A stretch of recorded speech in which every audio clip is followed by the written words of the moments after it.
we have to really escalate the noise we make so that we'll be heard.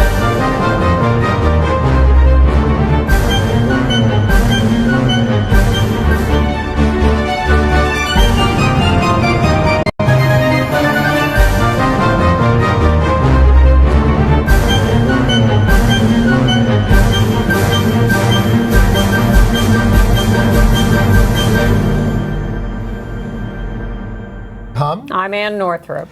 And in the news this week, well, we have news about our comprehensive civil rights bill, don't we? Well, it's getting closer and closer to being a reality, at least in terms of being introduced. Senator Merkley of Oregon has promised to do so, and there's been some maneuvering all over the place on what is now, I think, the dead-enda bill. We'll give you the details and bring you up to date. Dead-enda? Yeah. The U.S. Justice Department this past week forbids profiling by federal employees, including on the basis of sexual orientation and gender identity.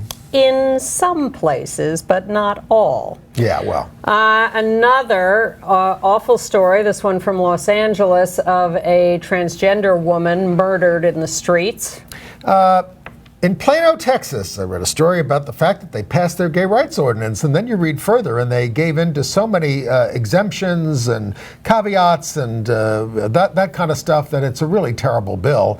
And on the other, and also the voters of Fayetteville, Arkansas, repealed their law protecting gay rights in a referendum. Yeah. Michigan, for more bad news, is advancing a so-called religious freedom bill. We've told you this is the coming thing, really a license to discriminate, and it managed not to pay attention to or pass an LGBT rights law. LGBT groups roundly condemned the failure of the Staten Island District Attorney to indict the cop in the homicide of Eric Garner. It was ruled a homicide. Yes, it was. And demonstrations continue. We'll tell you about one coming up Friday afternoon here in New York. In Illinois, a Catholic parish music director, we've been following his case, is now suing to get his job back after being fired for marrying his male partner. In Cairo, Egypt, police raided a gay sauna and arrested dozens of men, parading them down the street naked.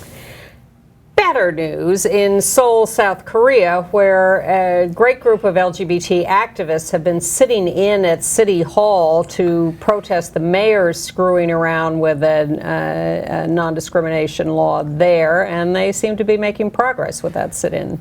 And I went to the 26th annual Broadway Cares Gypsy of the Year competition, and it was a show that really showed that Black lives matter.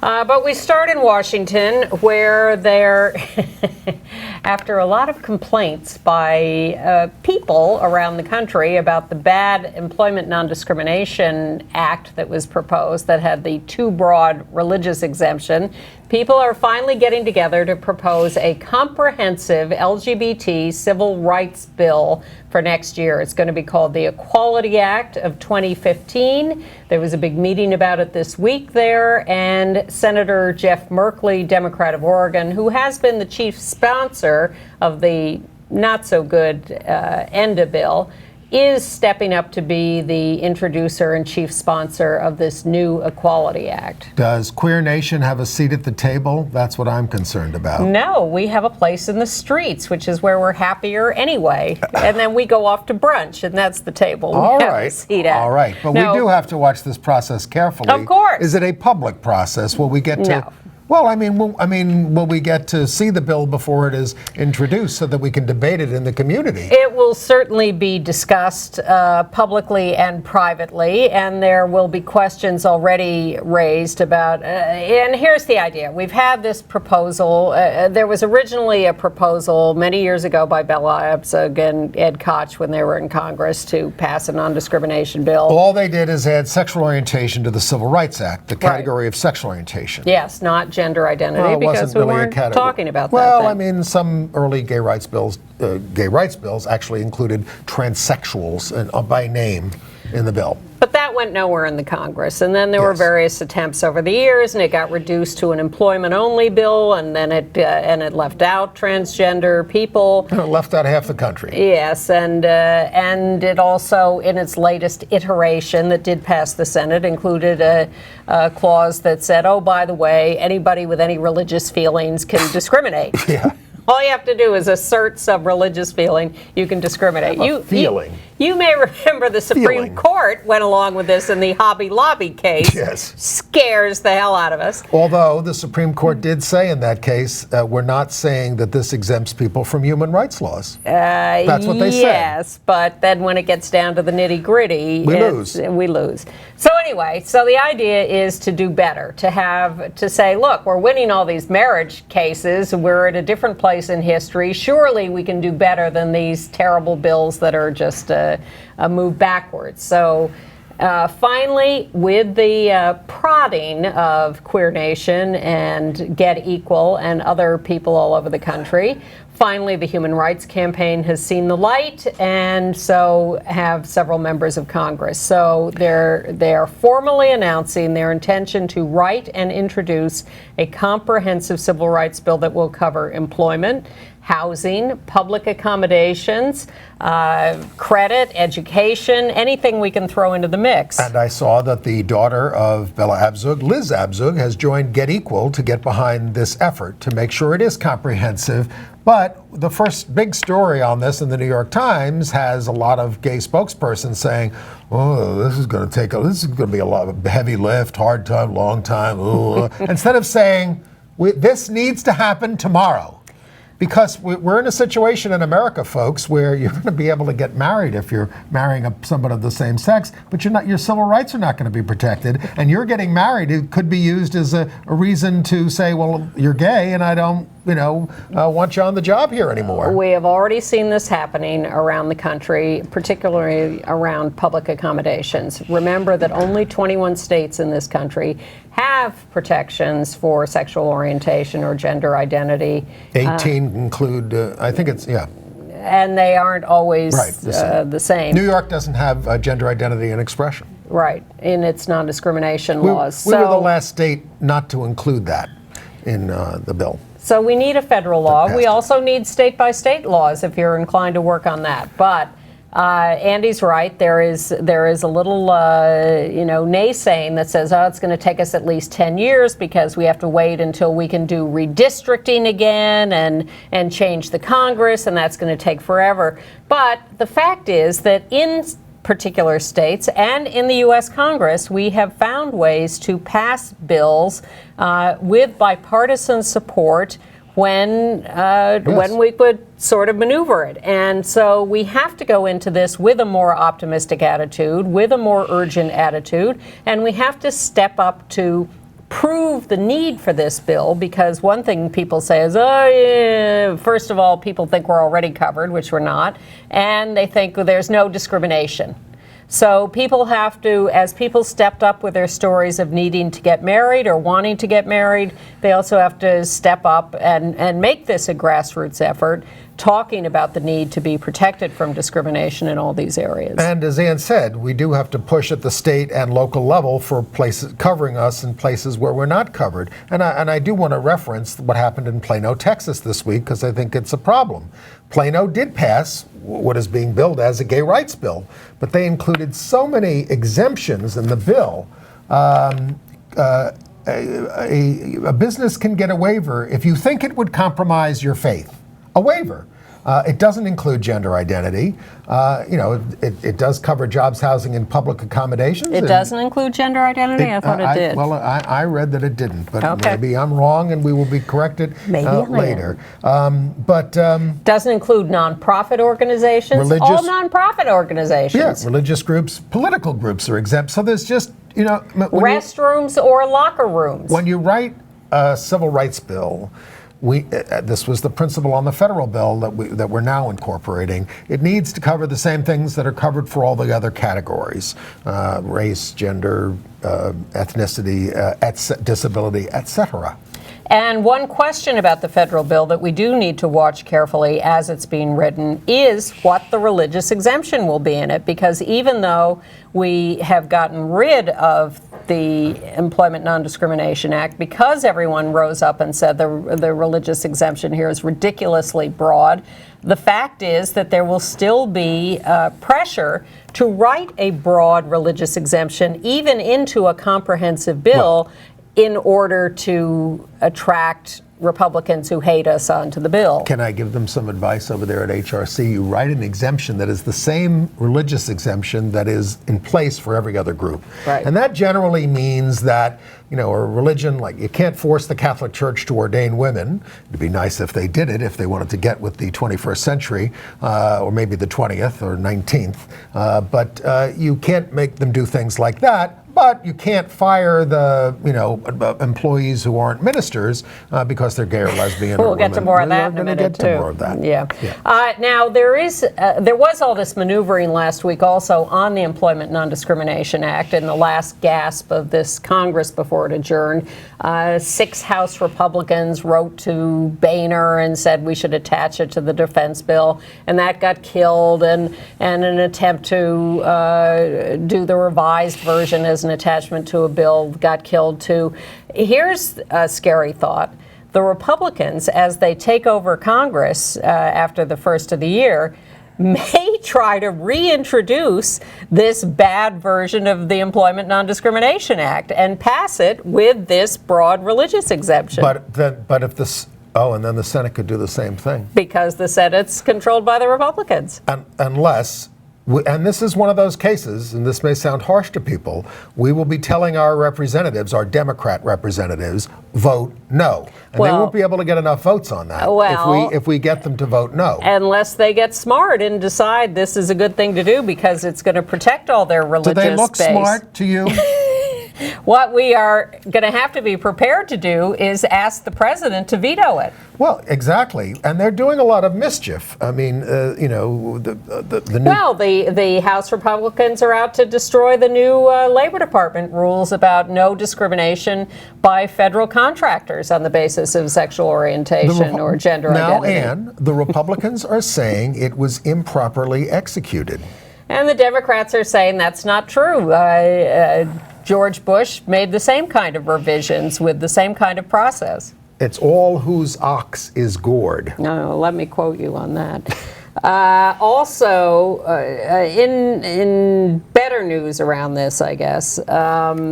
Well, the Justice Department announced that profiling is now forbidden on the basis of race, religion, sexual orientation, but they're including sexual orientation and gender identity. So federal employees are not supposed to profile you based on your sexual orientation or gender identity and all these other factors. Except at the borders. They say that such characteristics can be cited in the description of a suspect. Now, that, of course... Or at the borders. Description of a suspect. That, of course, is what the New York City police used in making, literally, 700,000 stops and frisks in the city of New York under the previous mayor per year. Mm-hmm. They would say, well, he fit the description of a suspect. What description do they put out over the police wire?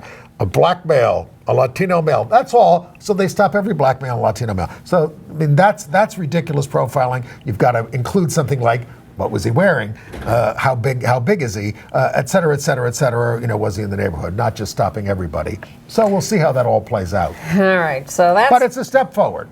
Yeah, the no profiling. By the Justice Department. Yes, and it's nice for us to be included. Yes. Then we go back to the states, and in Michigan, first there was an idea to pass a non-discrimination act, and then as a sort of add-on, they were going to also pass something that protected religious organizations so they could run their religions. Well, guess what? The gay rights bill disappeared. They killed it. Gone. But the Religious Act, the Religious Freedom and Restoration Act, that got passed by the House in Michigan. 59-50, so it was close because this is an Arizona-style bill. Yep. The kind of bill that even Governor Jan Brewer, no friend of ours, vetoed.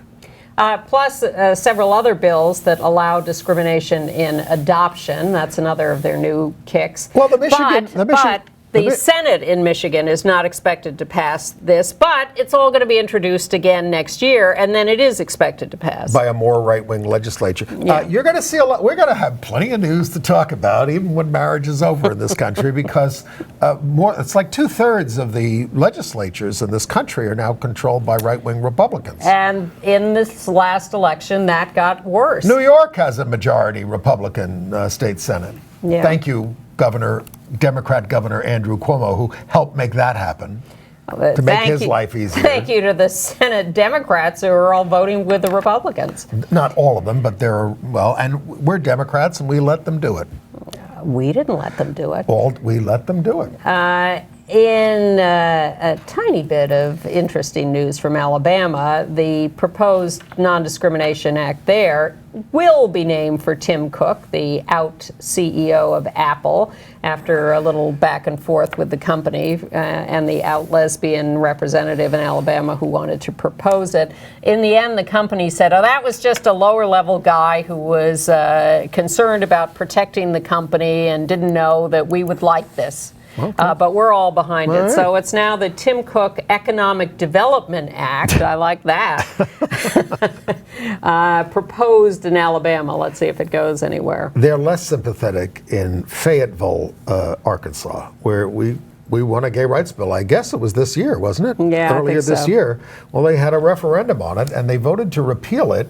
7,523 to 7,040. It was close. But it's an outrage that civil rights are ever voted on in a popular Must have been a special election at this point. 29% turnout in the town. That's better than they had in New York. Yeah, exactly. For the general election, with the governor up and all the state legislature. In Minnesota, they have become the 33rd state to approve a non-discrimination bill for high school sports and fine arts in regards gender identity and expression. But, the right wing was out in force saying, this will put girls at risk in bathrooms from predatory men going in. This is their meme. But a lot of, these bills have been passed in a lot of places, and there just is no evidence of this happening. And we're now getting people speaking out publicly and saying, this is crazy. This just does not happen. And for you to be fear-mongering about this is insane and disgusting. Okay. All right. Also in political news, we don't have very many Republican supporters, and now we have one less. The controller of the state of Illinois, Judy Barr Topinka, has died at the age of 70. She had a stroke. She was not just an LGBT rights supporter. She offered to be the flower girl at any gay wedding, she said. She was just elected to her second term. And she was also pro-choice. Very rare Republican. She'd been head of the party for a while. In New York City, the city council has passed a couple of bills to allow transgender people to change the gender marker on their birth certificates without proof of surgery. You have to have been born in New York City to do this, though. Yeah, well, because New York State already changed the law. Right. And this was New York City catching up. And the vote was pretty overwhelming. People have questions about this. They want it, but surgery, especially bottom surgery, is just not an option for many people in terms of the economics of it. Exactly. It's not covered by very many health plans at all around this country. And the standard has got to be that you are recognized and validated for the gender in which you live your daily life. Okay. And we all self-define in all sorts of ways. Yes, we do. And that's got to be respected. Yes, we do. All right, moving on to a sad story. In South LA, another case of a young transgender woman murdered. 21, Deshawnda Sanchez, a woman of color, transgender. She was shot to death knocking on a stranger's door while frantically fleeing a robbery. They haven't ruled it out as a hate crime. She was an aspiring college student known as Tata, and she's survived by her twin sister and 10 other siblings. We have a local news report on this. The images are tough to make out, but it does give you a good idea of what happened. We was born together. Her twin shot to death on a stranger's porch. Police say she was trying to get away from her killer. Family members lit candles outside the home near Wilson Place and 62nd Street. Investigators identified the victim as 21-year-old Deshonda Sanchez, a transgender woman known to loved ones as Tata. I love her so much, and it's not going to be the same without her here no more. Even though we'll see each other, like that's my other half now. I can't celebrate my birthday. I can't do nothing. It's just, it's not never going to be the same because he's not here. Like, my whole heart is missing. A neighbor's surveillance camera captured part of the incident. Around 4 a.m. Wednesday, you see a car pull up. A person is seen running from the car towards the house. Then the person runs back to the car and reverses out of frame. The manner in which she was killed devastates them. She wasn't nothing, and like she didn't belong to nobody or nothing, and that wasn't the case. The occupant of the home came out after hearing multiple gunshots, but it was too late. He told me he had never seen Deshonda before. It was heartbreaking. We just want justice for my brother, you know? It's just hard because it's just how y'all did him. I just can't with no remorse. Investigators are calling this a robbery homicide, but say they can't rule out the possibility that it was a hate crime. Honestly, I think it's a hate crime. Honestly, I think it because they found out that he was a dude and they killed him. A lot of unanswered questions. He didn't come in this area for nothing. I want to know why, and I want to know who he knew. The family is pleading for justice. He was going to college. He was actually doing something with his life. The suspect is on the loose tonight, but there's not a good description available. If you know anything, call LAPD's 77th Division. We're live in South LA. Kimberly Cheng, KTLA 5 News. I don't see how this kind of a brutal murder is substantially different from what happened to Matthew Shepard. But I also don't see the whole country, holding candlelight vigils over this African-American transgender young woman. Yeah. And I think that says something, and it's kind of what we're going through across the country, Ferguson, and here in New York in the past week over the Eric Garner case. You're just absolutely gobsmacked that everybody sees, even when you have a tape, even when you can see what's happening, and a police officer kills an African American man for selling loose cigarettes. Yes, I mean these are tragedies, all of them. But I think there's a difference between when government employees who are supposed to be upholding people's safety are out killing people versus a tragedy like this.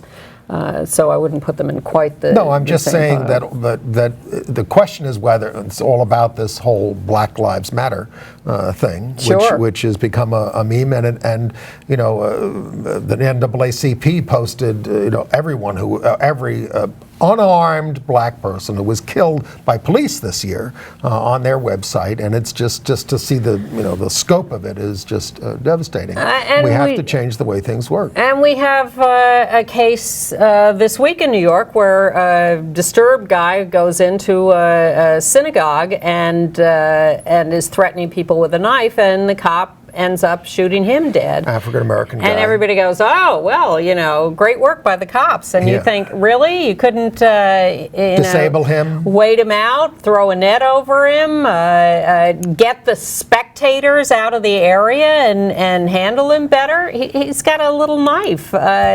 You really had to shoot him dead? I mean, he had attacked somebody already. He had. But again, he was a mentally disabled person who could have. There've got to be other ways to contain people other than shooting them, especially when they have a knife and you have a gun. Right.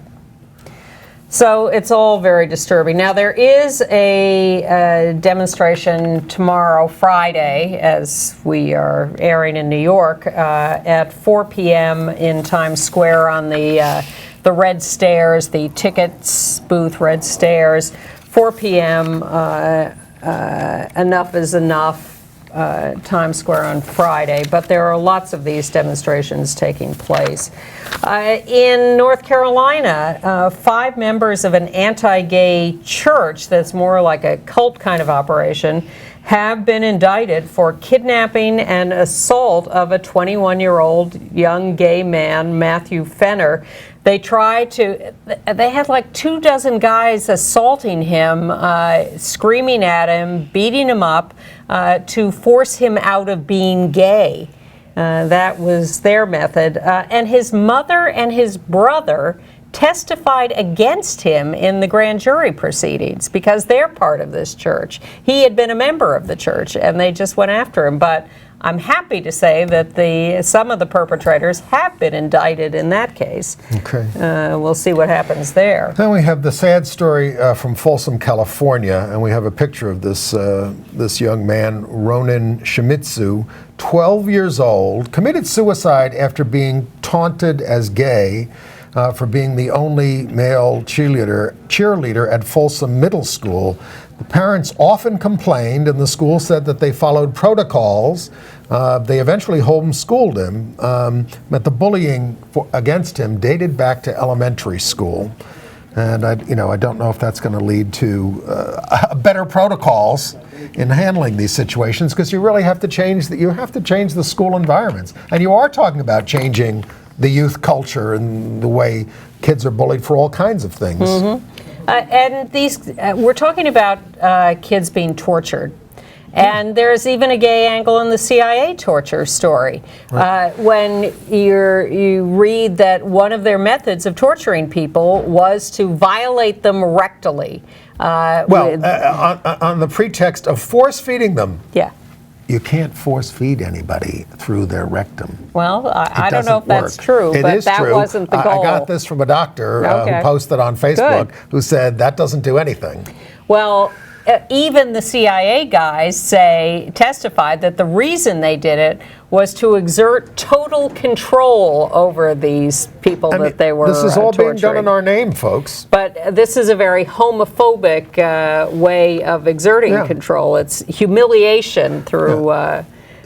So who do they have on the CBS Morning News and all these other shows to talk about this? The people who did it. Yes, the ex-CIA guys. The people who did it who were saying, oh no, and one of them said, the CIA hired these psychotherapists or whatever who developed this plan, and everybody's heard the story already, and apparently the budget for that was $80 million. And this idiot, who's on there defending this goes, $80 million, he says, if it saved one American life, it was worth it. One American life. I'll tell you how many lives you could save with $80 million. You could solve half the AIDS crisis throughout the world and save millions of lives with $80 million. And then there's the strange story. You've heard about all the sexual assaults in the military and the attempt to deal with them. Well, there may be some strange fallout of that because, of course, the largest number of people sexually assaulted in the military are men by other men. A larger percentage of the women in the military, but a larger number of men. Well, this has wandered around to a case of several gay guys in the military. The founder of OutServe, which was the lobbying group that helped overturn Don't Ask, Don't Tell, Air Force Lieutenant Josh Seafried is going to be tried in a court-martial for sexual assault of Marine Lieutenant Edgar Luna a couple of years ago. They were in New York. They were celebrating the overturning of Don't Ask, Don't Tell. There was a group of a dozen of them. They went out to lunch. They all got drunk. They went back to the hotel. And Luna wakes up hours later and, deciding that he had been sexually assaulted. But an investigating officer who looked into this said, nonsense, this is not going to end up in a conviction, and you shouldn't be prosecuting this on the grounds that they were all drunk, they were all sexually active, and just because this guy doesn't remember doesn't mean it was an assault. But who knows? I don't know. But the commanding general overrules this investigating officer and says, I'm too scared of all these Congress people, senators, House members who are coming after us on not prosecuting sexual assaults, so I'm going after this guy. Well, commanding officers have been overruling convictions in some cases. Yes, this is not a conviction. No, he's going full steam ahead with the prosecution. I think it might be because it's gay. Could be. And Matt Staver, the leading light of the Liberty Council, a guy who really hates us, has asked the Supreme Court to review the lower court ruling in New Jersey that upheld the ban on conversion therapy for minors. He's pursuing the idea that religious freedom allows them to do that. The Supreme Court already rejected an appeal of the California law, but how many times can you go to the well? Interesting question. We want to note the passing of a Stonewall veteran from the Stonewall riots in 1969, Danny Garvin. We have a picture of him, has died at the age of 65. He was featured in the documentary Stonewall Uprising. He once said that he was one of the only people to have been present at the Stonewall on its first night and on its last night. And he said gay bars didn't last that long in those days. They opened and closed sometimes in a matter of weeks. Stonewall lasted for 3 years. He said that on the night of the raid, he was walking there talking about the revolution that was in the air with a friend and whether it would come from the Black Panthers or the Young Lords, the Latino group. And then he says, he walks into the Stonewall and boom, gay society goes, has a revolt. Yeah, I don't know if the revolution has been so revolutionary, but that's a discussion for another time. Danny Garvin, 65. And, you know, we will be celebrating the 50th anniversary in a few years in 2019 of the Stonewall. You think we'll be around?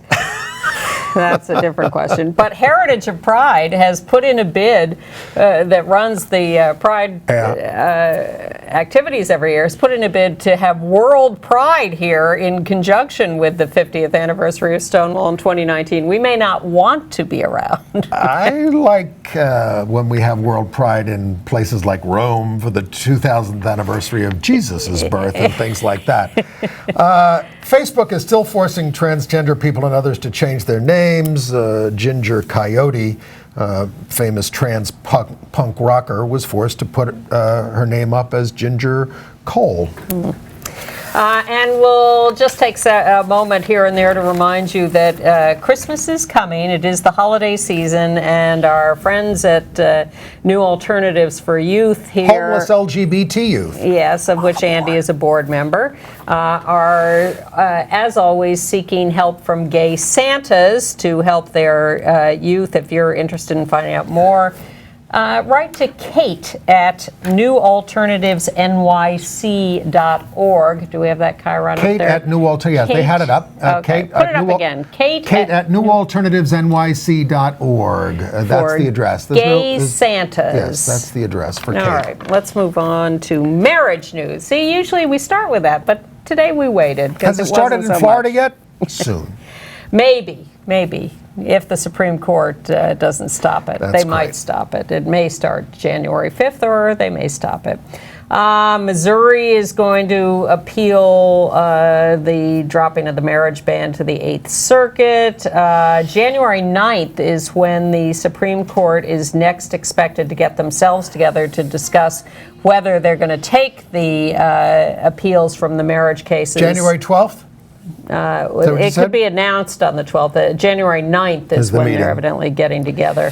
And a federal court has stopped Mississippi marriages in spite of the good decision there, pending a decision from the Fifth Circuit Court of Appeals. That was the case that Roberta Kaplan won, who argued the Windsor decision. And the Fifth Circuit is having its hearing on Texas, Louisiana, and Mississippi on January 9th. Well, in Texas, Republican County Clerk Jerry Rickoff says he will keep his office open 24/7 in Bexar. Should they ever allow it. If a federal judge lifts the stay there. Yeah.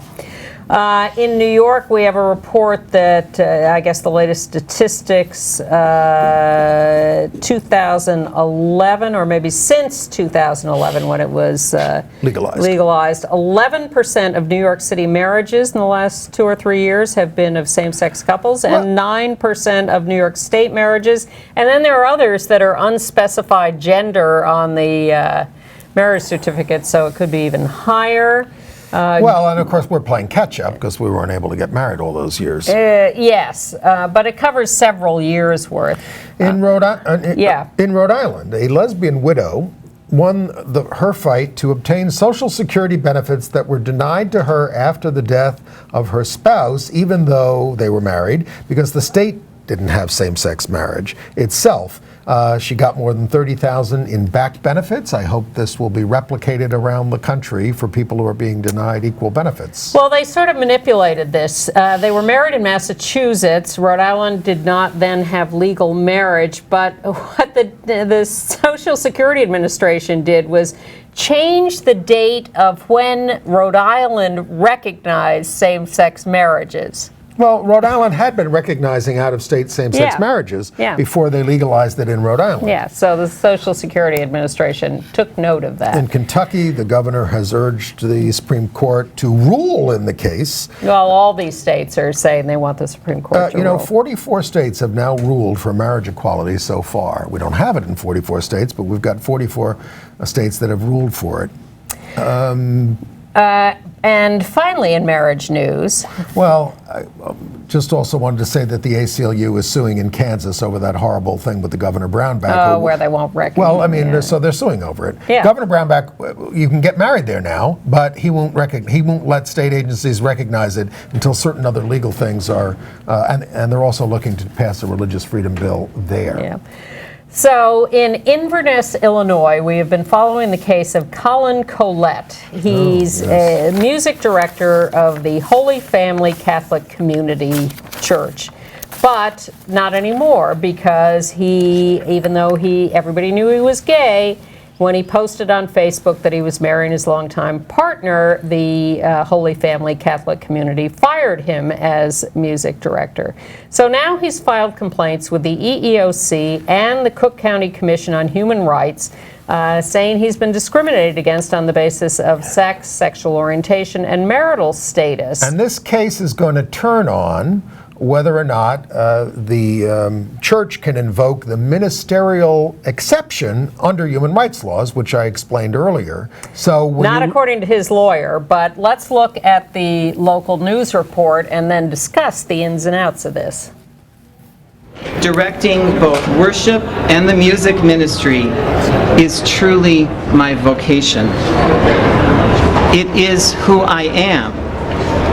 And it saddens me to have this integral part of my life taken away because I have chosen to enter into a marriage as is my right under Illinois law. I look forward to a resolution of the issue and I hope that in addition to being allowed to return to my ministry, that perhaps I can open the door for other women and men whom the church has chosen to exclude from the community. So, I think, given the fact that there is this ministerial exception in human rights laws, he's making a big mistake using the word vocation and my ministry. He's the music director. Well, he thinks that he's going to win sympathy or maybe even legal support by saying, this is my ministry. Maybe he thinks he will get support for religious freedom by declaring it his ministry. I'm just speculating. But no, it's going to be the people who want religious freedom are the churches that want to discriminate against us. But what his lawyer says is that what this case is about is the right to marry. It's not about a religious exemption. It's about everybody's fundamental right to marry, which is implicated in a lot of these marriage The church cases. is not stopping him from marrying. They can't stop him from marrying. They're not Right. doing the marriage. They should be doing the marriage right there at Holy Family Parish, and the church should hold your breath. church should get with it. And the Pope's a big phony, continuing to make phony statements this week about sympathetic statements. And you cannot believe the people on Facebook who say, "Isn't this wonderful? Isn't this a breakthrough?" No, these are people who don't even believe in God who are saying this. Please, half the people who are our friends are saying this, and I we know. have to beat them over the head every week. You don't settle for a lack of substance. Well, we don't have all day, so let's move on to international news. All right, where are we? Well, I think we are in Egypt. Egypt, another egregious case. Dozens of men arrested at a bathhouse. A hammam. accused of debauchery, moral Well, we don't know what exactly turpitude. what the charge. That's what you charge people with, Yeah. because homosexual acts are not against the law in Egypt and haven't been for a long time. No, but they charge him with debauchery. Or immorality or blasphemy. Yeah. Now, this was all set up by a female news correspondent who is a friend of the administration. Mona Iraqi, her name is. She blew the whistle on them, and the cops descended, and she criticized the gay bathhouse as, a hotbed of spreading HIV and moral turpitude. She's a horror show. Yeah, and so now another few dozen, there they are. Oh, they were marched out of there naked.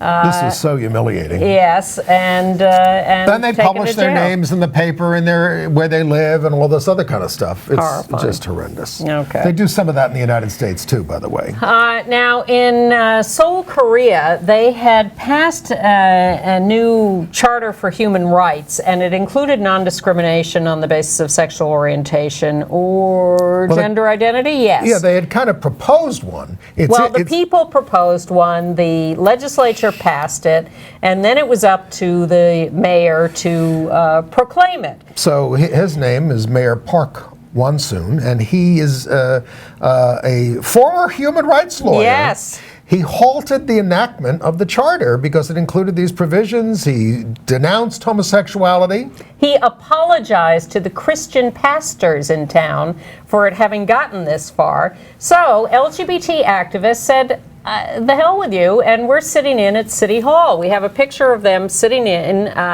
very politely but overtly outside City Hall in Seoul. And they've been doing this for 5 days as we tape. Yes, so what they wanted was a meeting with the mayor, who had been refusing to talk to them, and for him to reverse his position and proclaim the charter as he was required to do.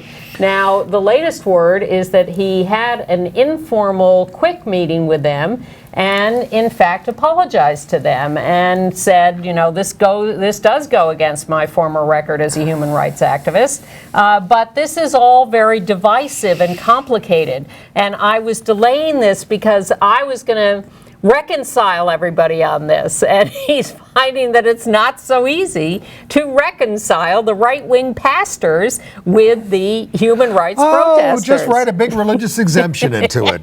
Exactly. Like they did in Plano. Yeah, but congratulations to the activists who have done a great job of hanging in there. Interesting note from a human rights activist in the Gambia. He said that the United States ignored human rights abuses there until the gay flap. Mm-hmm. And he hopes it will spur U.S. interest in President Jama's 20-year record of all kinds of abuses. Yeah, the U.S. treated him very nicely when he came here for a meeting, but now, when the gays get in trouble, they pay attention. Nonetheless, he's willing to piggyback on us for more human rights. Meanwhile, the president of Gambia is yelling at the West and us for supporting gay rights.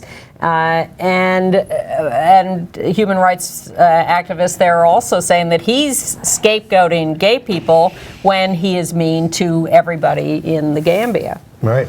You have a cute note from Ireland. I do. The Taoiseach there, the Prime Minister of Ireland, went to a gay bar. We have a picture of him there. How many times does the President of the United States walk into a gay bar? But not that he hasn't gone to gay functions and had gay meetings and things like that and had celebrated Pride. But there's the Taoiseach and Kelly. In the center. In the center there. And he brought, what I like is that he brought the children's minister with him to the gay bar. Well, this was his way of supporting the gay delegation in the legislature and showing his support of the bill coming up for same-sex marriage, which he had opposed a couple of years ago. It's coming up in the spring, and he's trying to loosen everybody up for it. But I think the Irish are cool on these things now. Yeah.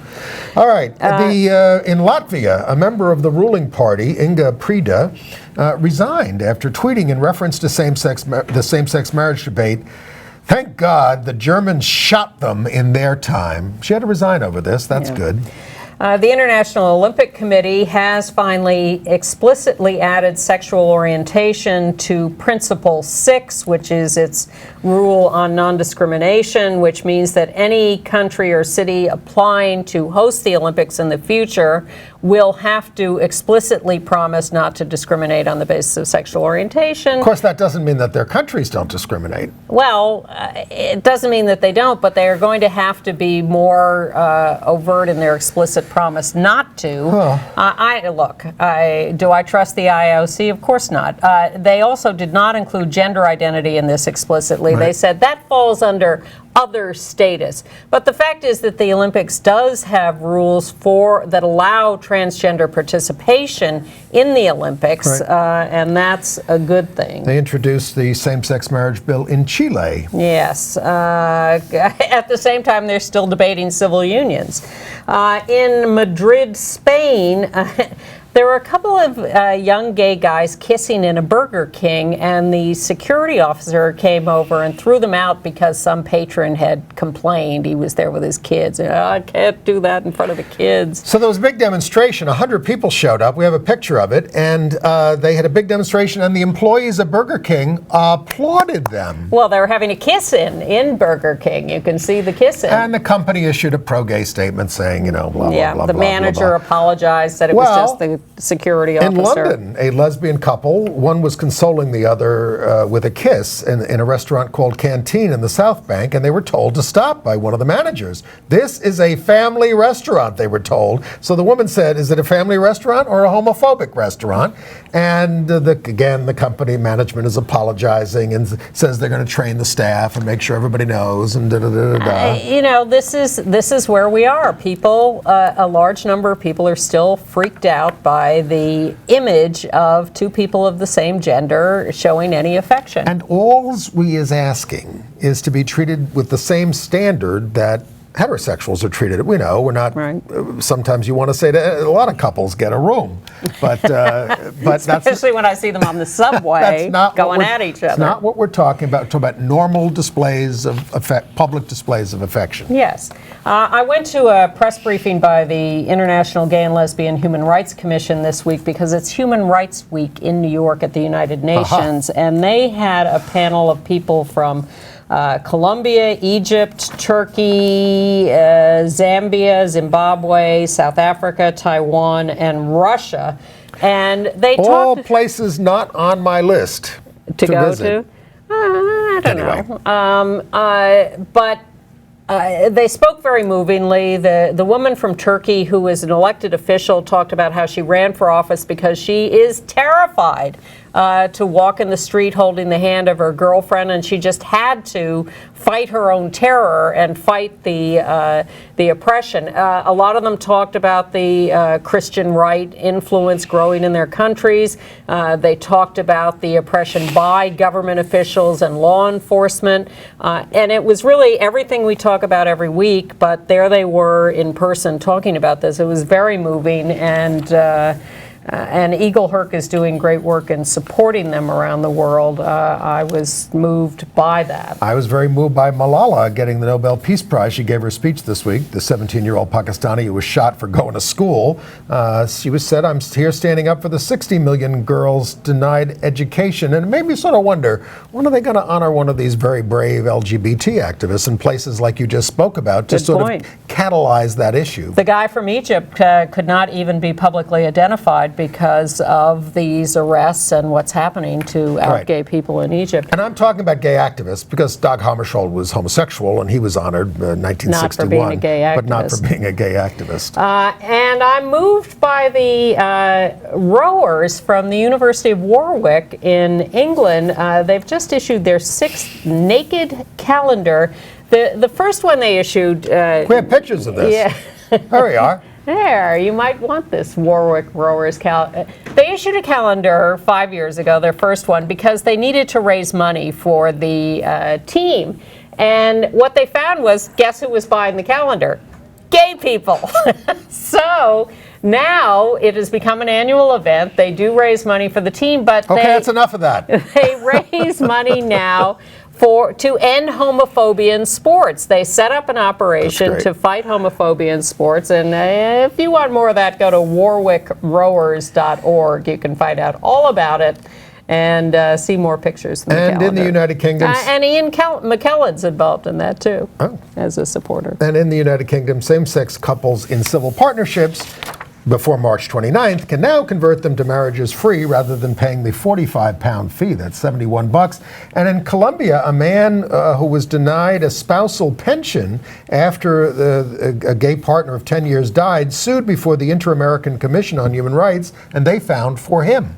That international Inter-American Commission is going to take us a long way in South America. Okay. AIDS news? AIDS news. I just have one thing, continuing lobbying to drop the ban on blood donations by men who have sex with men. Well, the FDA's Blood Products Advisory Committee refused to support any reduction in the length of time that you have to have been free of such sexual encounters before you can donate.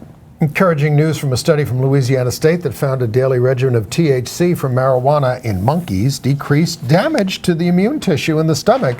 And it may have other life-saving things related to AIDS. And then that would be marijuana. Yes. Didn't I say marijuana? Maybe. You said THC. From marijuana. Yeah. And then the District of Columbia, however, Congress in their spending bill has blocked pot legalization in the district, which the voters approved 2-1. Yeah. Very important to a lot of people with AIDS. And then I went to the Gypsy of the Year competition for Broadway Cares Equity Fights AIDS, the 26th. It raised more than $5 million. The top fund, we have pictures of the top fundraiser was Hugh Jackman in the River.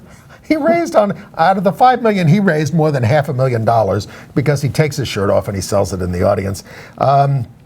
Nathan Lane was there, Matthew Broderick, and there's Judith Light there on the left.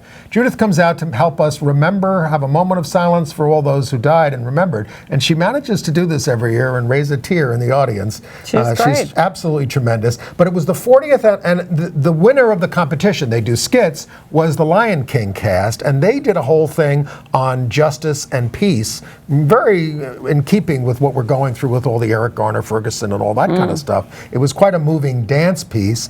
And it was the 40th anniversary of The Wiz. And you had Andre DeShields, the out gay actor, who was in that originally, taking his role again in a skit in the beginning. He said something like, "This show let us know that we had a place on the Great White Way." Well, we will have a place at the Grammy Awards because the top nominee, 4 nominations, tied with someone else, is the out gay Sam Smith, who is very popular these days. So he's up for Best New Artist, Best Pop Vocal Album, In the Lonely Hour. I saw the documentary regarding Susan Sontag on HBO, and I was struck how she was so adamant about not being ashamed about living with disease, about her cancer and AIDS. She was very big in the early AIDS movement, but she never wanted to talk about her love for women, and that, although they interviewed a lot of them in the documentary. Well, that's the thing. I thought the documentary was stunningly good, and particularly because it is largely about her love life and interviews several of her lovers, including Annie Leibovitz, and is much more detailed than anything we've seen. And it took me right back to when she died, and the New York Times, in her obit, refused to say anything about her having any female lovers, and just talked about her husband. And when I objected to them, I got in this huge fight back and forth with the public editor about how he was saying, "Oh, there's no evidence of her." Well, watch this documentary, and you can watch this documentary on HBO and on their on-demand service. It's called Regarding Susan Sontag, if you're trying to look at it. Sontag. Yes. And it's made by a woman named Nancy Cates, who's a lesbian director in the Out 100, who made the Bayard Rustin documentary 10 years ago, Brother Outsider, the life of Bayard Rustin. Yes, certainly. You, of course, will also want to be keeping your eyes open on HBO for the return of Looking on January 11th, the San Francisco Gay Men series. You can find the trailer on YouTube. The British Independent Film Awards came out, and the movie Pride took the top prize. And Andrew Scott and Imelda Staunton won Best Supporting Actor awards for their roles in it.